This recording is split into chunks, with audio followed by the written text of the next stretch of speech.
Hello students, I welcome to all of you to this session of fluid machinery. Dear students, I am myself Dheeraj Mondal, Assistant Professor JS College of Engineering. Today I am going to discuss about the minimum speed for starting a centrifugal pump.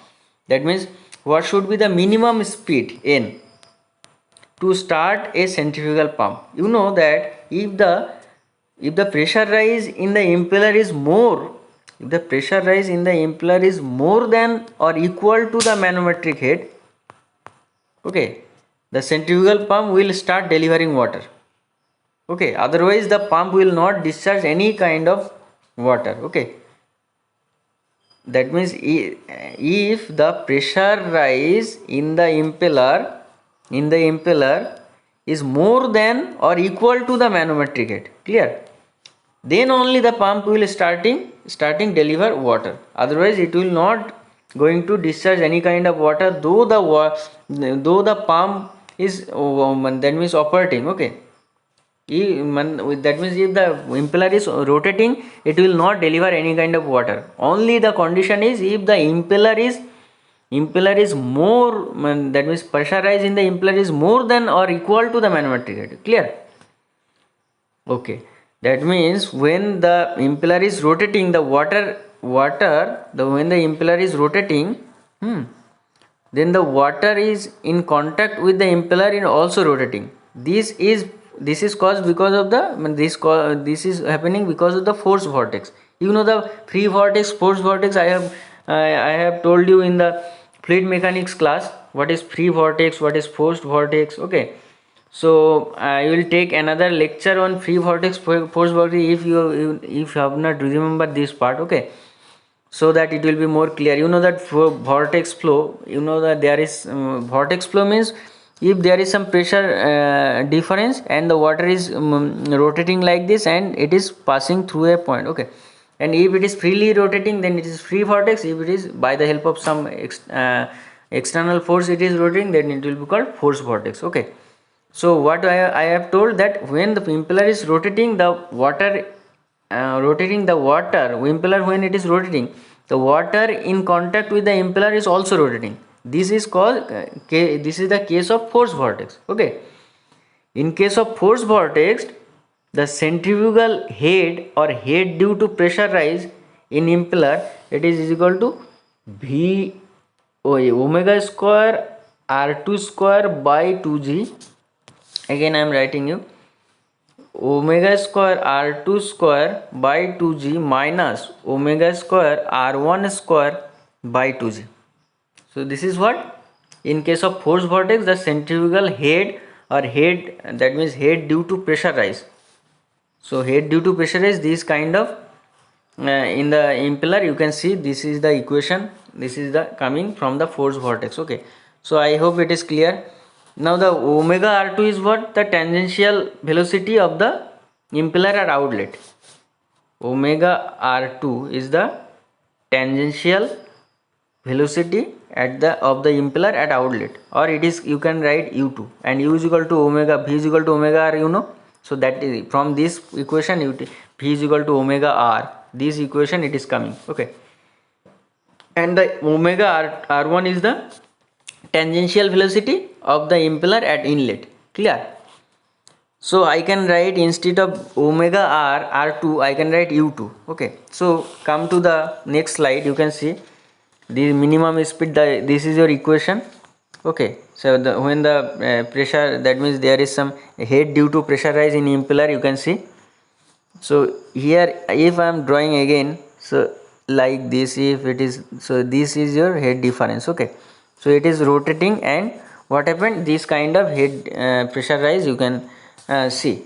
Now with respect to inlet and outlet, you know that at the outlet the pressure will be more and inlet is the pressure is the low. So like this. Okay, so here basically this kind of pressure rise you will see.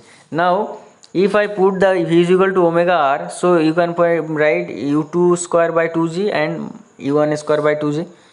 Now what is the condition? The condition is maximum, that means the flow of water will commence, then we will start discharging when the head due to pressure rise in impeller is greater than equal to a manometric head. or you can say write u2 square by 2g minus u1 square by 2g greater than equal to manometric head. Clear?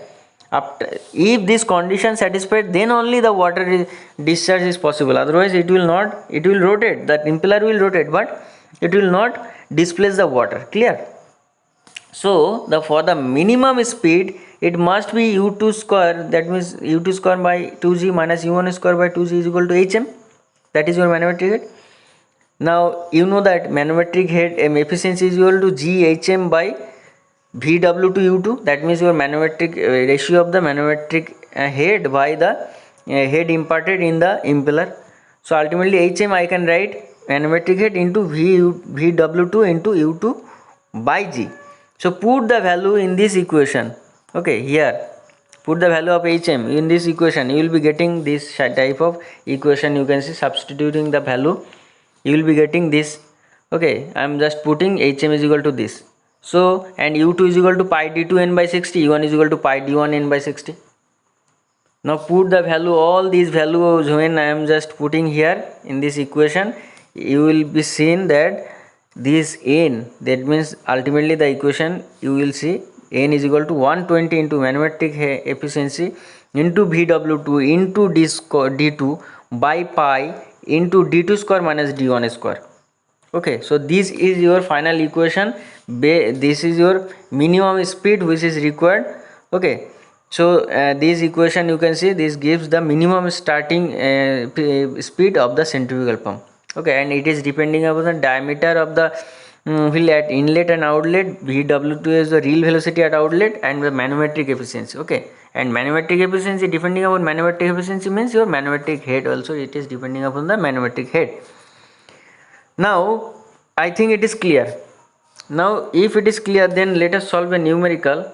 19.13, the diameter of an impeller in a centrifugal pump at inlet is equal to 30 centimeter and 60 centimeter respectively. That means the diameter is given, d1 is given, is your d1 is what, d1 is equal to 30 and d2 is equal to 60 centimeter. HM is given. Determine the minimum speed, n you have to find out, and against the head of manometric head is your 30. Okay, so let us solve this problem. So d1 is equal to what, d1 is equal to 30 centimeter and is equal to 0.3 meter. 0.3 meter. Sorry, d1 is equal to 0.3 meter, d2 is equal to 0.6 meter, hm is equal to 30 meter. What you need to find out, n, and anything else which is given? No, nothing. Now how you can find out n? You know that u2 square by 2g minus u1 square by 2g is equal to what, hm. That is the minimum speed. Now u2 is equal to, you know what, u2 is equal to what, pi d2 n by 60 and u1 is equal to pi d1 n by 60. Can I write this? So from this equation you can find out the u1 and u2. I am not going to solve it, you just solve it by your calculator. So now from this equation u1 and u2 you will find out. Now put the value, that means you know that n is equal to what, that means if u1 and u2 you have got, and already I have told you that u2 square by 2g minus u1 square by 2g is equal to hm. Now u1 you know, u2 you know, hm is equal to what, hm is equal to the manometric efficiency, is it given? I think it is not. Oh, hm is also given, hm is also given. So hm is also given, and oh, I am very sorry, the u1 and u2, u1 is equal to pi d1 n by 60, am I right? And u2 is equal to pi d2, here basically manometric efficiency is not given, So from this equation d2 and d1 is given, and u1 is equal to what, whatever the value is here, and with respect to n, with respect to suppose x into n, here x1 and here x2 into n. So with respect to n we will be getting this value, am I right? So now put the value of u1. So let us consider x1 into n1 square, okay, like this, by 2g minus x2 into n square by 2g is equal to 30. So from this equation you will be getting the answer. So come to the next part. Here basically you can see problem number 13. Here d1 is given, d2 is given, hm is given, n you have to find out. So this equation you know. So remember, here manometric efficiency is not given, manometric efficiency is not given, that is why GHM by VW2 U2. So that is why what we are writing here, we know that this equation, general equation, now U2 is equal to pi d2n by 60. So this is your, with respect to n you are getting the value, U1 is equal to pi d1 n by 60. So with respect to n you are getting this value, put the value of U1 and U2 and hm, you will be getting n is equal to 2891.8 rpm. So I hope it is clear. Now come to the last point, last your slide 19.14. The diameter of the impeller of a centrifugal pump at inlet and outlet 30 centimeter and 60 centimeter. Again same, the velocity of flow at outlet is your, that means your velocity of flow means your Vf2 at outlet, so 2 meter per second. Then the veins are set back at an angle of 45 degree at outlet, mane phi is given.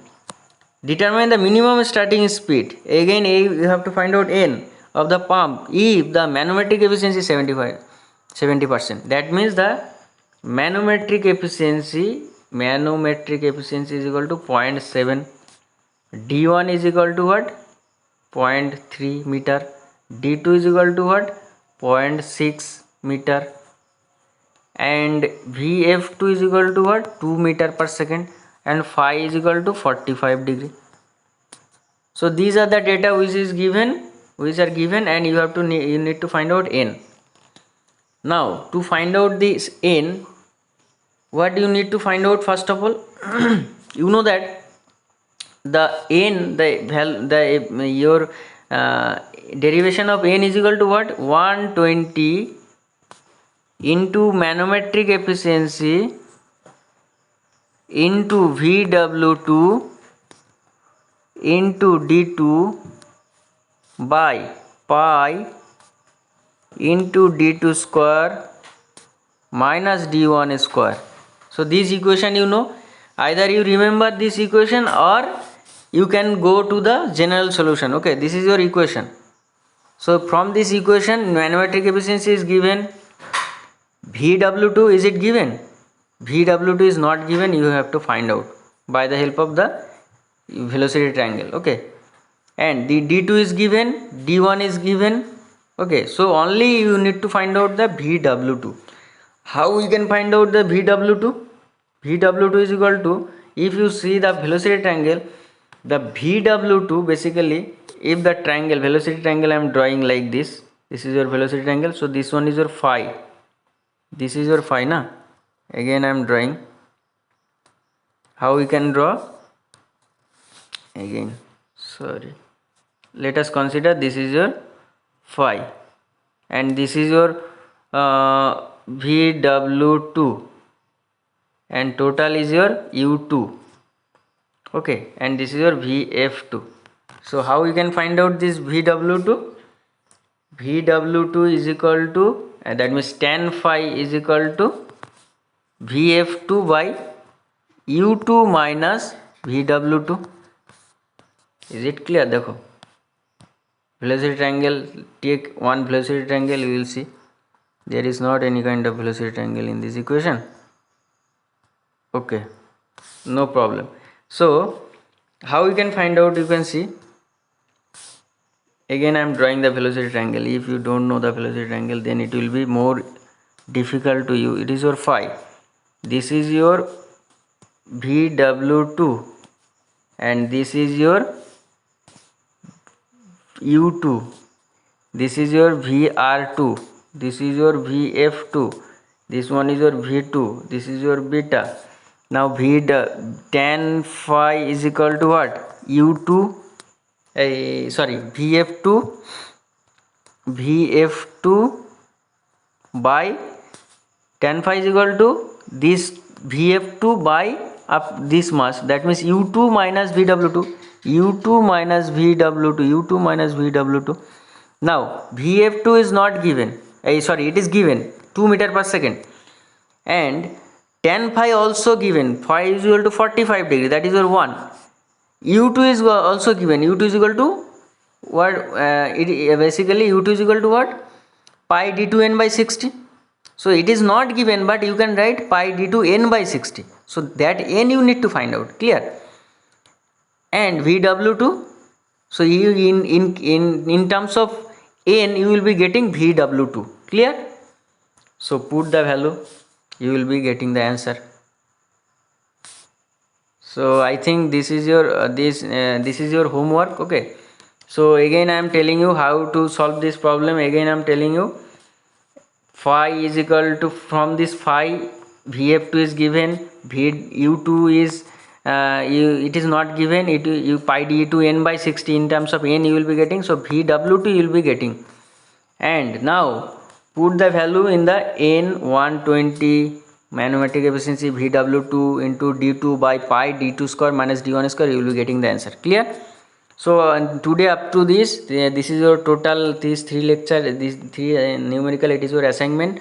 Submit it to my official mail. Okay, thank you for listening, and don't forget to subscribe my channel DM Study Center, and please like, share my the channel, and if you are just want to get any kind of modification, then you can ask me, I will get back to you. Okay, thank you for listening.